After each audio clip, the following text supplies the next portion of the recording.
pagi saudara, di gedung yang ada di belakang saya inilah Jokowi dan Ahok berkantor sebagai Gubernur dan Wakil Gubernur DKI Jakarta, dan tidak terasa sudah 1 tahun mereka memimpin ibu kota. Bagaimana tanggapan warga mengenai 1 tahun kepemimpinan Jokowi Ahok? Berikut Kopi Pagi, komentar pilihan Liputan 6 Pagi. Ya, tinggal 4 hari lagi genap setahun Jakarta dinakodai duet Joko Widodo dan Basuki Cahayapurnama. Sebagai gubernur, Jokowi dan wakilnya Ahok, Anda pasti lebih akrab dengan nama-nama ini, nyaris tak pernah absen mengisi ruang-ruang berita. Dilantik 15 Oktober 2012, Jokowi langsung bekerja untuk memenuhi janji-janji kampanyenya, memenuhi harapan para pemilihnya. Ia meluncurkan program Kartu Jakarta Pintar (KJP) yang memastikan setiap anak usia sekolah di Jakarta bisa melanjutkan pendidikan. Ia juga memperkenalkan Kartu Jakarta Sehat yang menjamin setiap warga miskin Jakarta mendapatkan layanan pengobatan. Lalu ujian pertama untuk Jokowi, seperti juga dihadapi para pendahulunya, datang juga. Jakarta kebanjiran.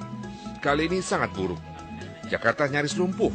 Korban jiwa berjatuhan. Tak ingin bencana itu terulang, Jokowi berbenah, antara lain memasang ratusan pompa air. Ia juga memerintahkan revitalisasi waduk-waduk untuk menampung air hujan, seperti Waduk Pluit, Jakarta Utara, dan Waduk Ria Rio, Jakarta Timur. Ini artinya rumah-rumah di tepi waduk harus digusur. Semula warga menentang normalisasi waduk, tapi Jokowi mengambil risiko itu. Dan benar saja, meski sempat ditolak keras, pengembalian fungsi Waduk Pluit dan Ria Rio bisa dilakukan. Jokowi pun membenahi transportasi umum. Ia memerintahkan penertiban dan peremajaan bus kota seperti Metro Mini dan Kopaja. Bus yang tidak layak beroperasi dirazia dan dikandangkan. Meski diprotes awak Metro Mini, Jokowi bergeming. Ia juga melanjutkan proyek transportasi massal MRT. Setelah bertahun-tahun terbengkalai, Kamis lalu proyek MRT benar-benar dimulai. KJS terutama bagus.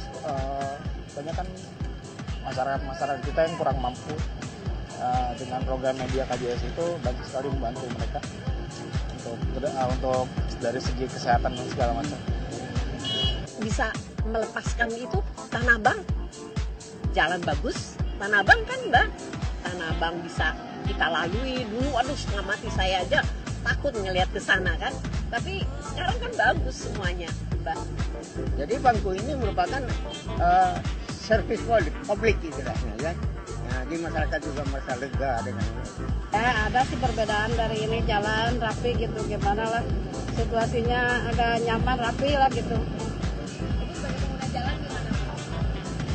Pengguna jalan baik, bagus. Enggak.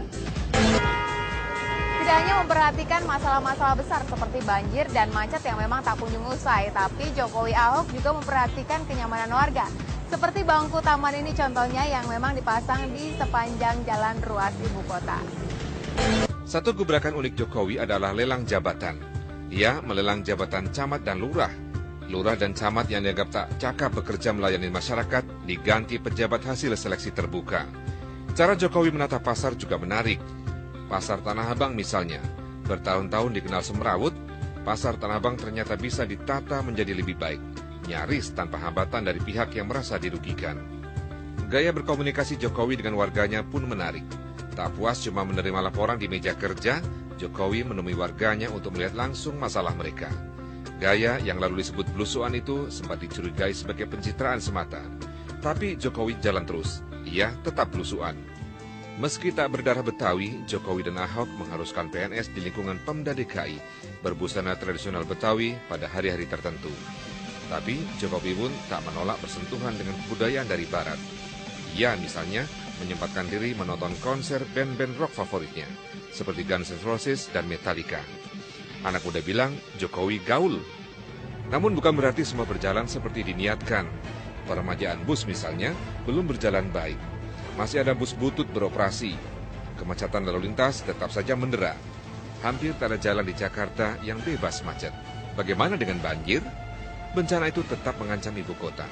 Bila penanganannya tak tepat, tak mustahil banjir kembali melanda.